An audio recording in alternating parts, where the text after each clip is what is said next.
أعوذ بالله من الشيطان الرجيم. بسم الله الرحمن الرحيم. تبارك الذي نزل الفرقان على عبده ليكون للعالمين نذيرا. الذي له ملك السماوات والأرض ولم يتخذ ولدا ولم يكن له شريك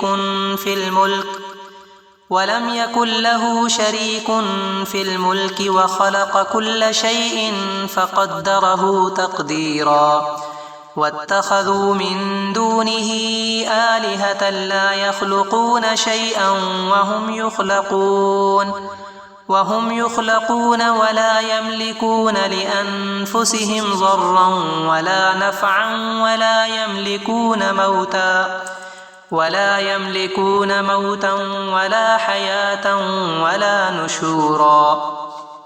وقال الذين كفروا إن هذا إلا إفك افتراه وأعانه عليه قوم آخرون فقد جاءوا ظلما وزورا. وقالوا أساطير الأولين اكتتبها فهي تملى عليه بكرة وأصيلا. قل أنزله الذي يعلم السر في السماوات والأرض إنه كان غفورا رحيما. وقالوا ما لهذا الرسول يأكل الطعام ويمشي في الأسواق لولا أنزل إليه ملك فيكون معه نذيرا.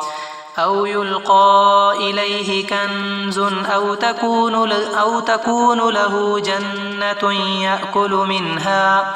وقال الظالمون إن تتبعون إلا رجلا مسحورا.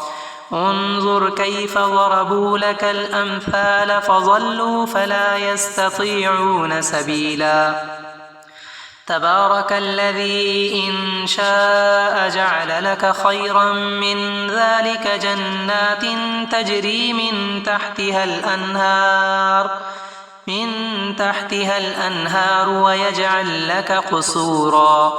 بل كذبوا بالساعة وأعتدنا لمن كذب بالساعة سعيرا. إذا رأتهم من مكان بعيد سمعوا لها تغيظا وزفيرا. وإذا ألقوا منها مكانا ضيقا مقرنين دعوا هنالك ثبورا. لا تدعوا اليوم ثبورا واحدا وادعوا ثبورا كثيرا.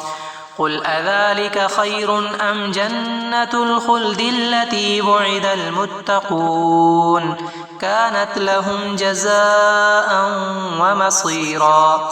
لهم فيها ما يشاءون خالدين كان على ربك وعدا مسئولا.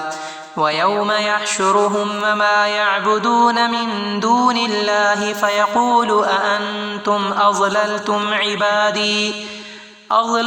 عبادي هؤلاء أم هم ضلوا السبيل. قالوا سبحانك ما كان ينبغي لنا أن نتخذ من دونك من أولياء ولكن متعتهم وآباءهم حتى نسوا الذكر وكانوا قوما بورا. فقد كذبوكم بما تقولون فما تستطيعون صرفا ولا نصرا. ومن يظلم منكم نذقه عذابا كبيرا. وما أرسلنا قبلك من المرسلين إلا إنهم ليأكلون الطعام ويمشون في الأسواق وجعلنا بعضكم لبعض فتنة أتصبرون وكان ربك بصيرا. وقال الذين لا يرجون لقاءنا لولا أنزل علينا الملائكة أو نرى ربنا لقد استكبروا في أنفسهم وعتوا عتوا كبيرا.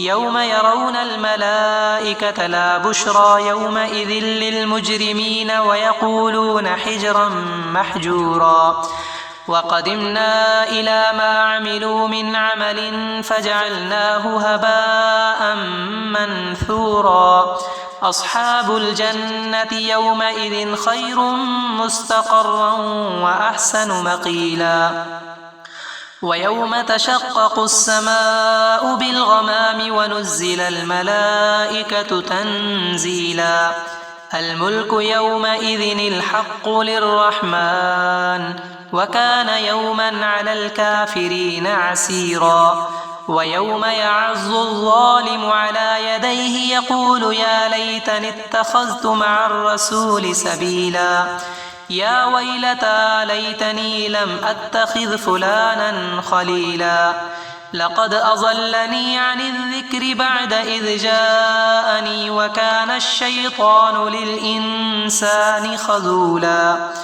وقال الرسول يا رب إن قوم اتخذوا هذا القرآن مهجورا وكذلك جعلنا لكل نبي عدوا من المجرمين وكفى بربك هاديا ونصيرا وقال الذين كفروا لولا نزل عليه القرآن جملة واحدة كذلك لنثبت به فؤادك ورتلناه ترتيلا ولا يأتونك بمثل إلا جئناك بالحق وأحسن تفسيرا الذين يحشرون على وجوههم إلى جهنم أولئك شر مكانا وأضل سبيلا